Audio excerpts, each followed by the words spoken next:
Okay, we are recording. We're doing pretty good today. Oh, I keep forgetting. Shouldn't. We live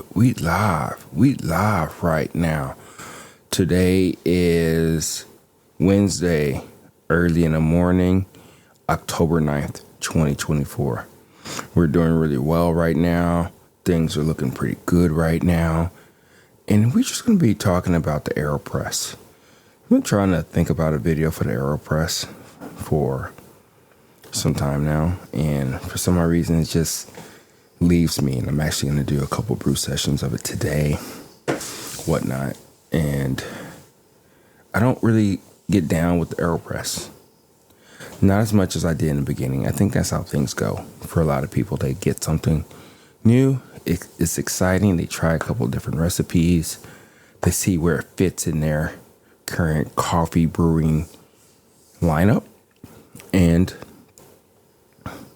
you either still mess with it or use it for different occasions, whatnot.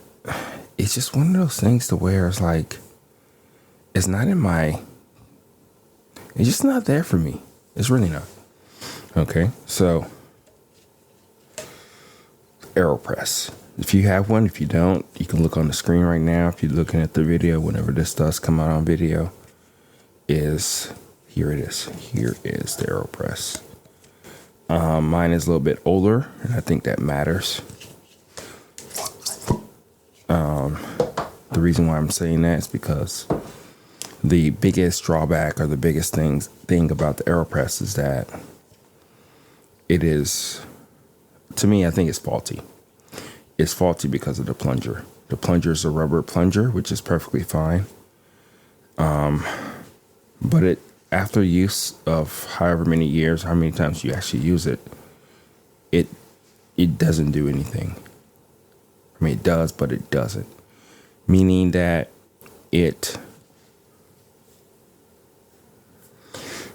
when you push down on the coffee, you're trying to create a air gap. So you're trying to create pressure into the vessel. And as you push down on it, it's, at least for mine, at least for I'm sure other people's that have used it and they say, forget it, I'm not going to use it anymore.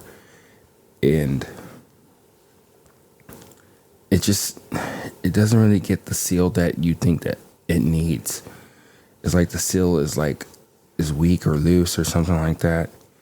And as you plunge down, it just doesn't work out very well. So the plunger part, this is the part that you push down. It's I think it's still very innovative for what it can do for coffee.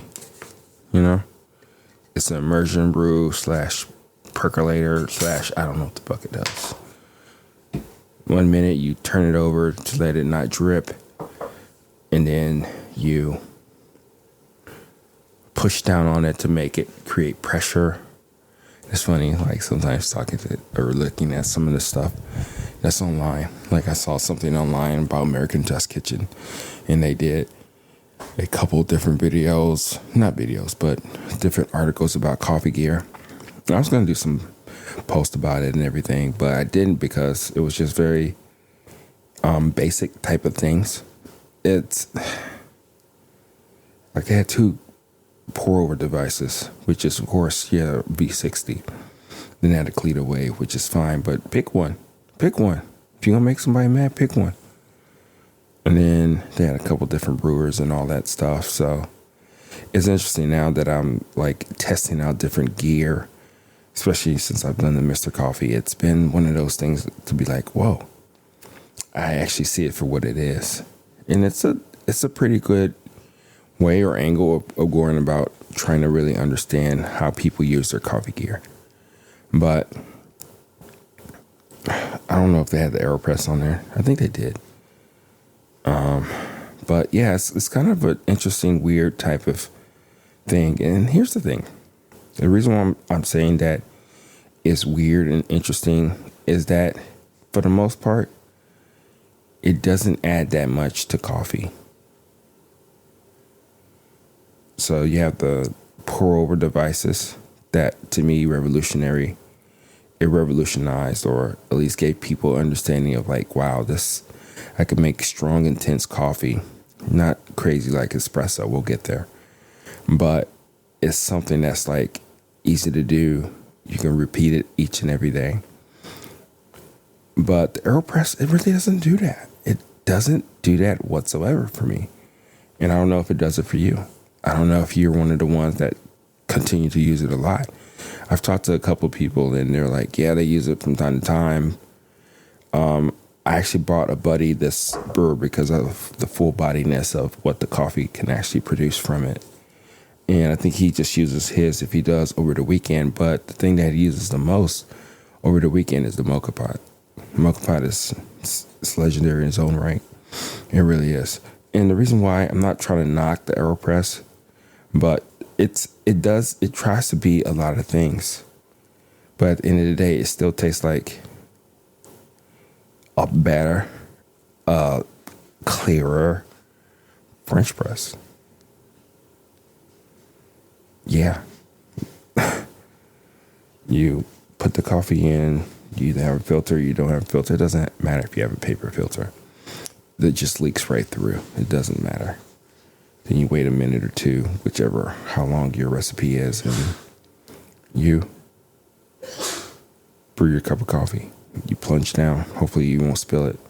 Probably that's it. I probably need to mess around with the grinds and all that stuff, but whatever. It's not the same. The coffee just comes out slightly different than the French press. And again, I'm a big guy about clarity. What does clarity mean? What does that really mean when you drink a cup of coffee? It means that you can understand what that coffee is. I think that's what clarity is. You can identify the flavors in that coffee at its present moment. And it's a little bit better than a French press. Less cloudy, less muddy, less identifiable. But again, you go through all this stuff that you do with the AeroPress, and it's still just slightly better than the French press. I would say the French press was kind of revolutionary, but it's the first one. But after you have something over a filter, I think that's where things start to really change and matter. So the mocha pot, I believe, is impactful in the coffee world because of what it does to the coffee. You know, the AeroPress is really big, and it did make an impact. It's still making an impact in the coffee world, but it's like with competitions and gimmicks, and I don't know. It's just kind of crazy how you have to do so many different things in order to kind of bring the best out of the coffee. And I think that's the biggest lesson that I'm learning about the tried and true AeroPress device. I don't even think I'm going to get the other one. The other one is a little bit larger. It's like an XL. It's like $60, $70 for fucking AeroPress. These coffee gears are really expensive. So, espresso, revolutionary. It is. Let me see if I get my focus right. Oh, that's what it's doing. There we go. Yeah, it was spot focusing or something. So, espresso, revolutionary.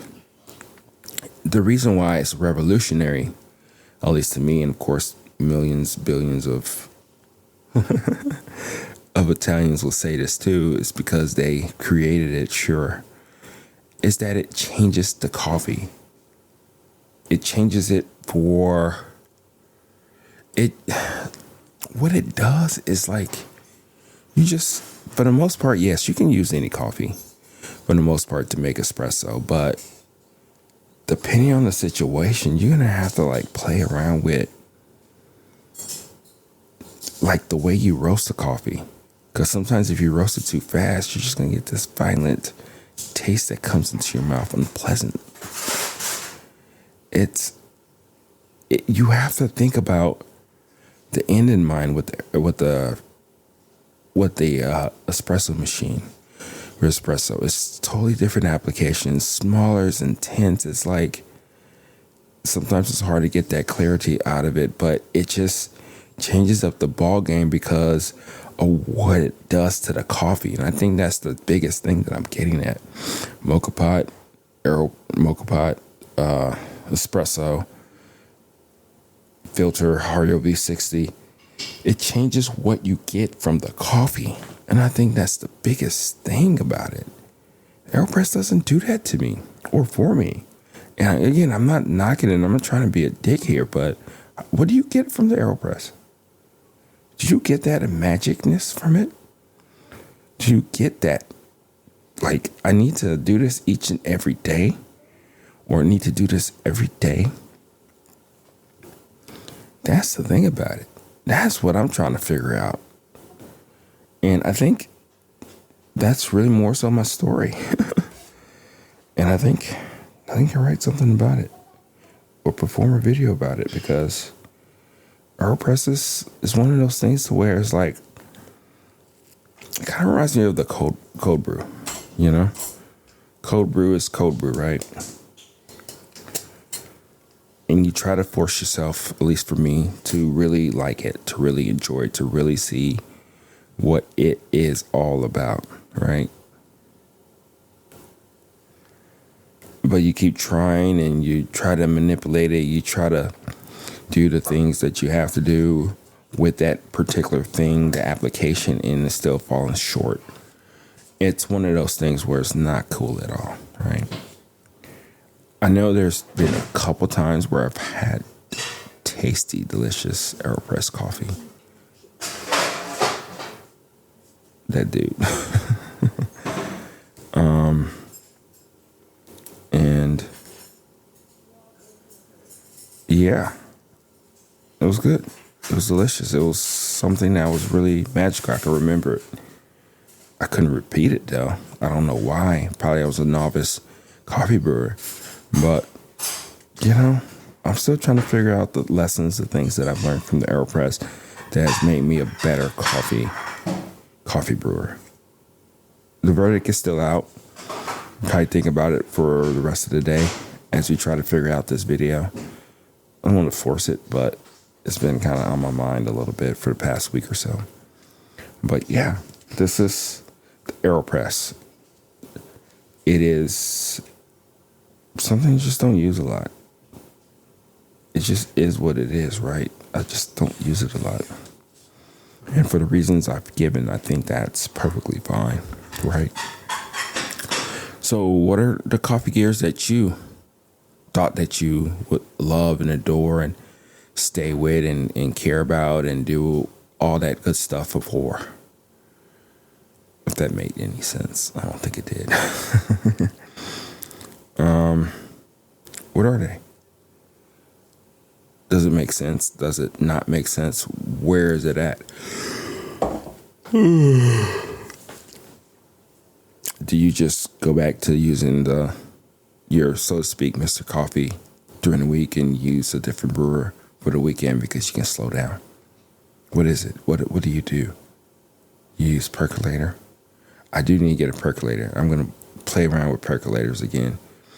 I remember there was a time when I was in the farmer's market. We had this old school $20, $30 percolator, 40 cup. I don't even know what they mean by these 40 cups, 12 cups, whatever, but whatever. And we would brew coffee beforehand, but something about, man, oh my God, this percolator. I don't know if they make it anymore. It don't matter, but it was amazing. It was quite amazing. The coffees were like rich, like really what you call rich, deep. It was like bold and heavy. and you put a medium roast in there, and you can taste what you're tasting. It was so damn delicious every damn time. Yeah. I need to get a simple, easy percolator. Play around with that for a little bit. I'll probably look one up right now because it's Prime Day, so you spend money, right? But speaking of Prime Day or Amazon, we're doing pretty good. Working on recipes right now. We got 3 recipes done out of 10 or 11. We took out siphon, and I think I put percolator in there, and then I added probably single cup brewers, and then the Keurig. But the siphon too. That's a work. All that work for nothing. I may have another rant about like coffee gears we don't use or coffee gears I don't use and why. I think that'd be a cool little episode and whatnot. This AeroPress was kind of the prelude of that all. But let's kind of wrap this up. And then if there's anything else I need to talk about, I will talk about it. Nobody took me out on my birthday thingy, so nobody would know my age. But if you want to know my age, just guess it and we'll go from there. Okay, just for fun. You don't have to win anything if you don't want to win anything. I was just going to give it out anyway, so even if you're way off. If you're telling people that you're, what's 30 times 10, 300, I'm 300 months old, 360 months old, whatever. But, you know, nobody guessed, so we all good. We gonna see. But let's wrap this up, meaning that let's come full circle. What kind of things can we learn from the AeroPress? If that's the thing that we are trying to make a video about. Okay. How did the AeroPress make me a better brewer? I don't know. I'm really still trying to figure that out. It's gimmicky. It's one of those things to where I think I have sat down with this machine as we are talking right now, as a therapist would do, talking to a patient that's trying to figure out their problems. But in my case, for the AeroPress, it's like, okay. AeroPress is, it is cool. It's cool looking. Like the way you use it is kind of cool, but in actual real application, it falls flat. It's gimmicky. It's faulty. You have to be almost exact with the way you use it. And since I have a device that's more than likely done, that I need to get another one, I don't know if it's a need for me to get another one. Just don't use it enough. And the issue is that you're going to have to keep getting this plunger thing because of I don't know if they probably changed that part to where you could change this thing. I'll probably look into that. If you can change this rubber thing, because that's really the weakest link of the AeroPress. And then that may be a reason why to get it again. But again, I lent this out. I just let people borrow it. I buy this stuff for people. And it doesn't really do anything for me. So I'm still figuring that out. Let's play around with it today. Let's see if you can make something of help or benefit to people. And I think that's where we're going to go. That's where we're going to leave this right now. So the AeroPress, to be continued. Yeah. I don't know. Craziness. All right. I don't got nothing else. Like I said, the AeroPress is what it is. Coffee's going fine. I did have an order from somebody new, which is cool. Don't know this person, probably watches a YouTube video from time to time. But I thank you, and I think you're going to enjoy your espresso 2-pound coffee. I'll probably throw in some Peruvian too, so you can just taste that too. See what I'm all about, what we're all about. And if you don't buy again, that's fine. I know the coffee's great. But I just want to be of help to people. I did another impromptu podcast that I will more than likely get out first and then do this one, but we will go from there. So that's me. I'm rambling enough, so I'll talk to you later. Bye.